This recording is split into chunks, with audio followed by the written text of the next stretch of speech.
Ayan. Hello guys! Ano nga bang topic natin ngayon? Okay, mag-iisip tayo ng topic natin. Masyado pa akong ayan, nag-open talaga ako ng video para yan, direct na yung usapan natin dito. So ano ba yung magandang topic natin ngayon?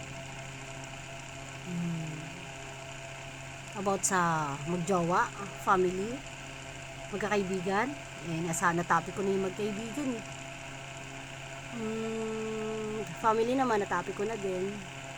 Ano ba yung magandang topic natin? Sige, magjowa na lang. Sa mga in love dyan. Ito topic natin ngayon. Sa mga in lababo. Ayan. Paano nga ba maghihiwalay ang dalawang jowa na may respeto at paggalang? Uy, meron bang ganun? Madalas nag-aaway sila, di ba? Kaya sila nagkakahiwalay. Dahil may topic sila about may issue, ganyan. Pero ngayon, ang ito-topic natin, dahil nga naisip ko, paano nga ba maghiwalay ang dalawang tao? May respeto pa rin at paggalang.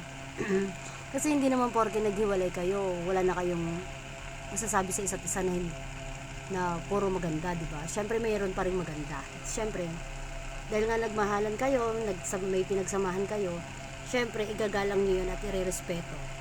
Okay. So yun ang pag-usapan natin ngayon. Paano makipaghiwalay ng may respeto at paggalang? Ayan. Hindi naman kasi porke naghiwalay kayo, ay magbabastusan na kayo. Siyempre, kailangan yung mag-usap ng may respeto at paggalang sa isa't isa. Kasi hindi naman porke naghiwalay kayo, mawawala na yung pagmamahal niyo sa isa't isa. Diba? Hindi ganun kadali yun. Masasabi mo lang na wala ka ng pagmamahal pag napatunayan mo sa sarili mo na pag nagkahiwalay na kayo, hindi mo siya mamimiss, hindi mo siya iniisip, di ba? Imposible yon, lalo na kung matagal kayong may pinagsamahan. So, ang mangyayari ngayon ganito. So, anong gagawin nyo para mag-usap kayo ng may respeto at pagmamahal? Siyempre, isipin mo agad sa kanya. Lagi mong tititigan yung mata niya. Mag-usap kayo ng maayos, mag-usap kayo ng titigan kayo sa mata sa isa't isa, and itry nyo, subukan nyo, ibalik ang inyong mga nakaraan. Kung paano kayo nag-umpisa.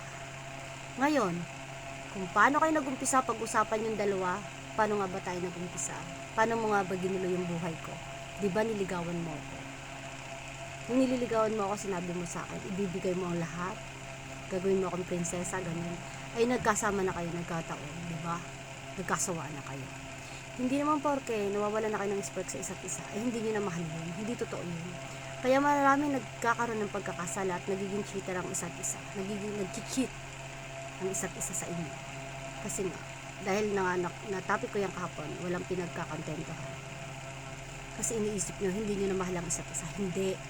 Dumarating talaga sa part ng buhay ng magjowa or mag-asawa or mag-partner, ang mararamdaman nyo na wala na kayong pagmamahal kasi nga pakiramdam nyo nagsasawa na kayo sa isa't isa, diba? Try nyo kayo mag-explore muna bago ganyan. Pero kung wala na talaga kayong chance magkabalikan, di go, pasok nyo pa rin yung pagmamahal, respeto at paggalang. Mag-usap kayo ng matiwasay, sabihin mo sa kanya kung anong dahilan na paano kayo maghiwalay ng tama, yung maghihiwalay kayo na magyayakapan pa rin kayo, na magte-thank you kayo sa isa't isa, di ba? Kasi kung hindi niyo yung gagawin, pagkatalikod niyo, magsusumpaan na kayo. Shit ka. Malasin ka sa ganun Tapos sasabihin mo pa, after 1 week, ngayon ko lang na-realize, ang pangit niya pala. Mga ganun, di ba? May mga ganung factor, di ba? May mga ganung factor. So, yun ang iiwasan natin. Yung magsasabi tayo ng masama sa mga naging kapartner natin. Kasi dapat, kahit hiwalay na kayo, isasalang-alang nyo pa rin yung naging feelings nyo at pinagsamahan nyo. Diba? So, ganun lang kadali. Hindi porke naghiwalay na kayo, nawala na yung pagmamahal. Diba? Ang pagmamahal, nasanay ka lang na, kaya mo lang nasasabi na hindi mo na siya mahal kasi nasanay ka lang na wala na siya sa tabi mo. Pero which is andun pa rin yung pagmamahal nyo. Ganun yun. So try natin. Mag-space kayo. Ngayon, pag nag-space kayo, umalis ka, nagkahiwalay kayo, try nyo nga kung hindi nyo mamimiss ang isa't isa. Ngayon, pag hindi nyo namiss ang isa't isa, sige, ituloy nyo. huwag na kayo magbalikan, di ba? Ganun lang yun.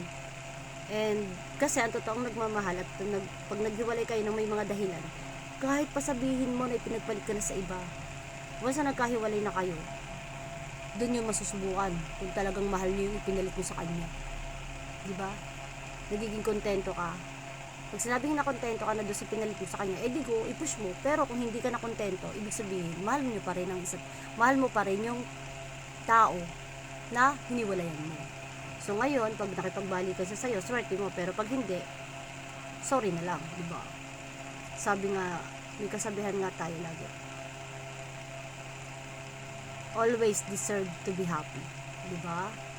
Yun ang topic natin ngayon. So, kailangan, pag makikipaghiwalay ka, kailangan pa rin may respeto, may paggalang at pagmamahal. Siyempre, pag-usapan nyo muna ang lahat ng bagay at kung hindi na talaga kayo maayos, ipus nyo. Pero wala kayong sumbatan. Maghiwalay kayo ng maayos para maisip nyo sa isa't isa kasi sayang ang pinagsamahan nyo. Taon din yun, months din yun na nagmamahalan kayo. Tapos sabay-sabi, magsusumpaan kayo. No. Dahil kailangan nyong maging malaya, magaan sa loob na naghiwalay kayo kasi lahat tayo kailangan maging deserve to be happy, di ba? Yun lang, thank you, bukas ulit.